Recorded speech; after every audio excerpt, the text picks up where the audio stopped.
Like I say, we're all really good at jumping in and talking about alternatives. Unfortunately, that's not what you should start with. That's step 2. What's really important is that you start out talking about objectives. What's the purpose of this gift? What are you trying to accomplish? What are the desired outcomes? What are the constraints, the limitations, the budget, the time frame? What are the decision criteria that will help you choose among all those variety of alternatives you came up with?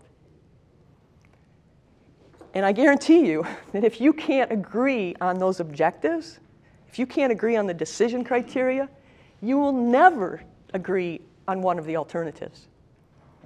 So for instance, suppose I'm going to buy a car. The alternatives are easy. I want a Bentley, or maybe a Prius. You know, they're like one or the other. But there's alternatives everywhere. They're driving around, the parking lot's full of alternatives. But what are my objectives? What are my criteria, my decision criteria for choosing a car? So for me, it might be mileage, a great repair record. I want a reliable car. I want 4 doors, and it's got to be red. That could be my list. Now, obviously, if you look at that list, you'd say, well, some of those are more important than others. I'm not going to sacrifice mileage to get red. I'm probably going to cave on the red and go for better mileage. Now, you might have a totally different list of decision criteria you'd use in order to choose a car. And I guarantee you that everyone at your table also has a different list. So especially in a group discussion of a decision, you want to be sure you start there. Talk about what's important. What is going to make a difference? How are you going to make this decision?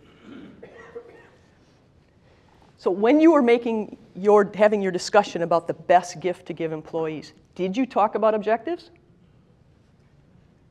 Did you talk about the purpose?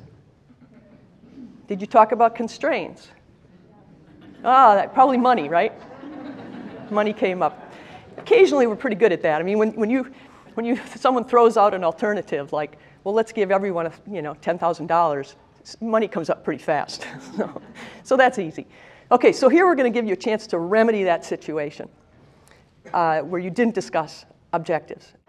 So I want you to focus on, for the next couple of minutes, I want you to spend 2 minutes identifying what you think the decision criteria should be for the same question on what gift you should give employees for the holidays. 2 minutes on that, or whenever you're finished. Then go to the alternatives and make as long a list as you can. And in the last minute, you do a comparison and say which alternative best measures up to our decision criteria. Okay? It's pretty simple. So start with the objectives. Get a good, clear understanding of what's important. Okay? 2 minutes, 1 minute, 1 minute. Go ahead.